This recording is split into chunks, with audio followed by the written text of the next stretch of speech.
চাচা চাচা আপনি একটু ভালো মতো আবার দেখেন না, যে জায়গায় আমার বউয়ের বাচ্চা হওয়ার কথা ওই জায়গায় ওরই হয় না, আমার কেমন হইলো একটু দেখেন চাচা। এ বাবা, সব ওই উপরওয়ালার খেলা, তার লীলা খেলা বোঝা বড় দায়। তাইলে তো এখন থেকে ওরে অনেক সাবধানে থাকতে হইব, আর কাজকর্ম বেশি করতে দেওয়া যাইব না। সমস্যা না মা, কাম আমি সব করবো, ওই খালি নিজে যত্ন নিব।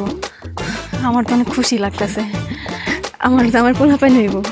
চাচা চাচি ভাবি আপনারা ওর লইয়া বাইর যান, আমি বাজারে যাই মিষ্টি কিনা লইতেছে। এত বড় খবর, সবাই মিষ্টি খাওয়াইতে হইব না?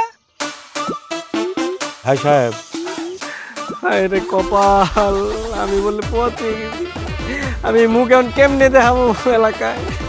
মানুষে কি বলবে এই কথা চিন্তা না কইরা এই বাচ্চা পৃথিবীতে সুস্থ সুন্দরভাবে কিভাবে আনা যায় এই চিন্তা কর।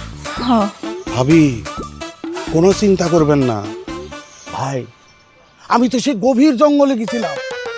গভীর জঙ্গলে যায় খুব মূল্যবান গাছের শিকড় দিয়ে আমি যে ধরনের ওষুধ বানাইছি, সেই ওষুধগুলো যদি ঠিক মতো ওরে সেবন করেন, তাইলে মনে করেন বাচ্চাটা দুনিয়ার বুকে ভালোভাবে আসবে। কোনো চিন্তা করবেন না। ভাই সাহেব আসেন। ওর বাসায় নিয়ে যাই।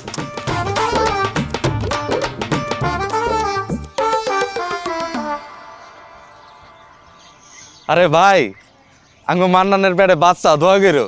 হ্যাঁ, পুরুষ মানুষের পেটে বাচ্চা,